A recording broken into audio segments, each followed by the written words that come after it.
The following is a presentation of the Eagles Sports Network. Clowney, you would open us up with a statement about homecoming and the Marsville Lions. Homecoming, man. We're looking forward to homecoming. It's always a great environment for kids to play in. It's always exciting. It's good to be able to see all of our other family members come back to spend a little bit of time with us, and so that's always exciting. And then just kind of as far as the game, Mars Hill, having a really good year this year. I think Tim's done a great job week in and week out of getting those guys prepared to play. He's been able to put an older group on the field that's playing well together right now. You bring up the older group, and I think they're just about as veteran as anybody in this league this year. All but two starters back on defense from 2019, and the same true on offense. Everybody started last year with the exception of the wide receivers. It's clear what that does for a program. Yeah. I mean, it speaks volumes because it talks about, really the overall program in general, from the academic standpoint to the athletic standpoint, being able to keep kids on campus to where they can grow in your program and learn to do and execute the way you want them to learn and do and execute. So it's something that's vital to, any program success. Jimmy Urzua, kind of an interesting case at quarterback. He's just completing 49% of his passes, but he is averaging more than 250 yards per game through the air and has a 5-to-1 touchdown to interception ratio. You take away the percentage, his numbers are off the charts. What's he done to be just a little erratic, but I mean, really get the job done at a high level? That's your thing that you'll see, pretty traditional with Mars Hills. Like, they're going to take some shots. They're going to have good receivers. And so, like, they're going to make some big plays, throughout the season. And that's kind of, I think, where you see a lot of the yardages.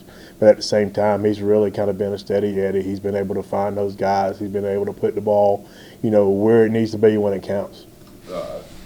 You look at your team, easily could have given up the ghost in going into last week's game, but didn't, and fight. Have continued to press. How proud are you of this team sticking together through the adversity of this month? That's one thing we always talk about. We don't know what that is, and we aren't going to learn. I think that's one thing with this football team has been their resilience, their perseverance. When we always talk about things from a spiritual standpoint, that's one thing that's really vital that we learn how to push through hard times. And it's not fun, but these kids, that's a lesson I think they'll take through the rest of their lives.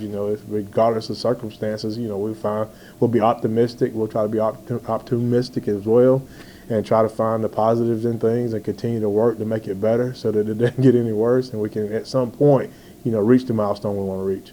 How gratifying will it be when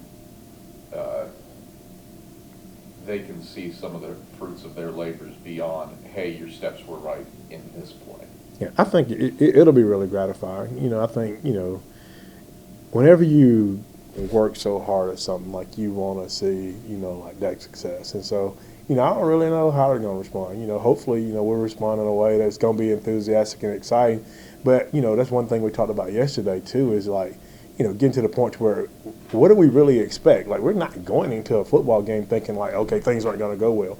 And that's probably one thing that, coming out of the game last week that we have to go and look at. And we have to make sure that every time we show up to win. And we show up to make plays. And every time I have an opportunity, I'm going to capitalize on that opportunity. I thought we played really well together, kind of doing the one theme last week. But now we've got to take that one and put it in places and make plays and exceed, at the level that we feel like we should be exceeding that. Alonzo Houston has developed into a loaded bullet, it feels like, this year. What's he meant to your defense week in, week out, being everywhere on the field? I think Alonzo, we always talk about him and talk about this at other points, like it was a wrestler. And so, you've been in those situations to where, like, in wrestling, you're one-on-one. And sometimes things get tough and, like, there's nowhere to go. If it's going to get fixed, then you have to fix it. And so I think he's actually learned to take that mentality that you learn being on the mat, into football. So, you don't really focus on, like, what's going on around you. You kind of deal with what you're dealing with in the moment, and you respond the way that you need to respond in the moment. And now he's been able to see the fruit of that, just through being able to make tackles and get in position to make plays. One play last week was when the quarterback broke out, and it was, he's on the corner, and we got Lonzo chasing him, and he's faster than Lonzo, but Lonzo does a great job working to get to his outside pad, and then Rondro's running inside, hit the kid, he decides, I'm just going to go out of bounds. But had he decided to try to make a play, then, he was fit exactly the way he needed to be able to have help to keep him contained. How would you assess the growth of the offensive line? We've talked over and over and over about our offensive line. And, the thing that we always talk to our guys is, all you have is all you have. And every week, give us all you have. And when you look at that group coming out of this game this past Saturday, was it perfect? No. Were there a lot of plays out there that we wish we could have done things better? Yes. But the overall effort and fight and want to for those guys, I'm as pleased with them as I've ever been pleased with a group of football players in their life. Did you watch any of the Lions-Rams game on Sunday? I did not. So, Lions are winless, but they had 2 fake punts, they had an onside kick, and they almost beat one of the best teams in the NFL.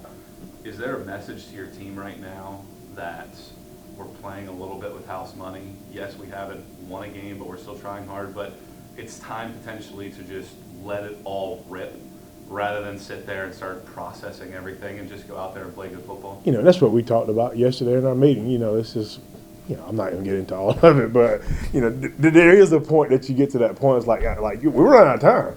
It's time to be desperate. It's time to go. It's time to respond and try to get some things done. And so, yes, there is a sentiment there. I hate I missed that game, though.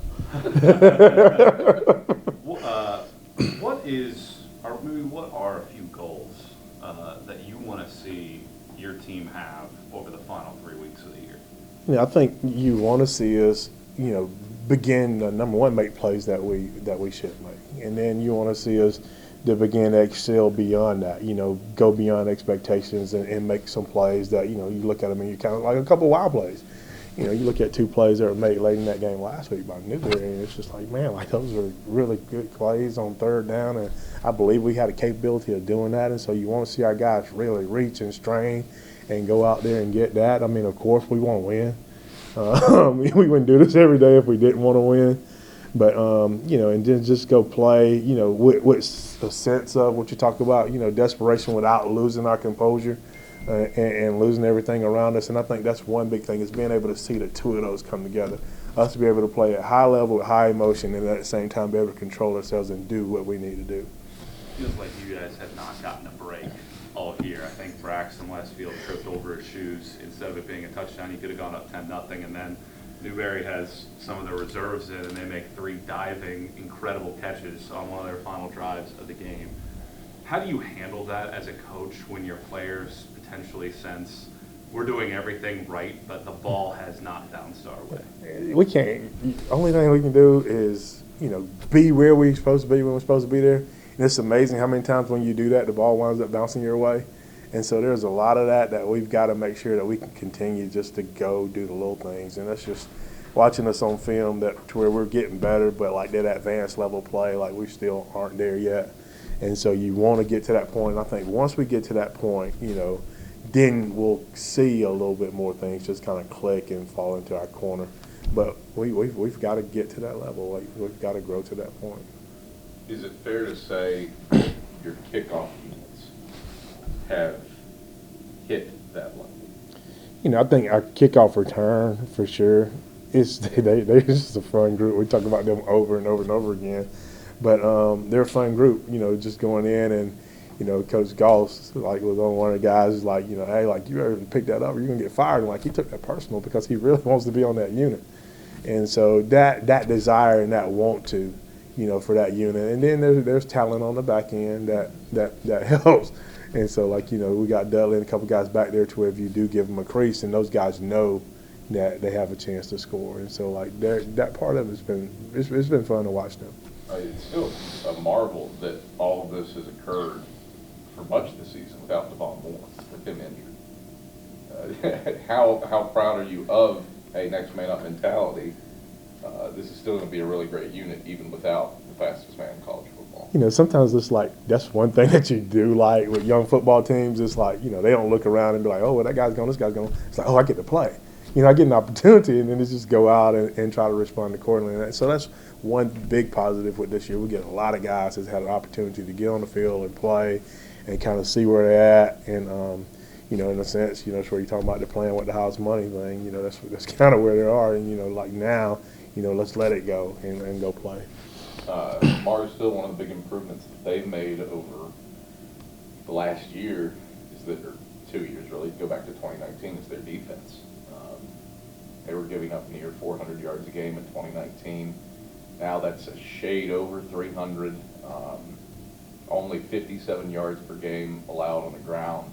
What changes have you seen aside from getting old? Yeah. That have enabled them to be as good as they've been defensively? They've gotten bigger up front. I mean, they're really big up front. You know, they do a good job at linebacker of they don't make mistakes.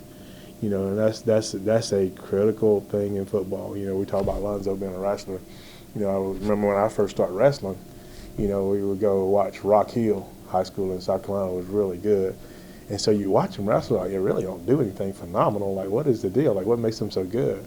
You know, they just had a counter for every move. And so whenever you made that move, they had a counter.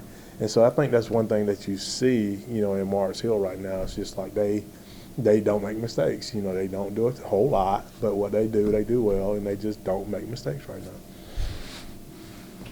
Thanks, Mike. All right.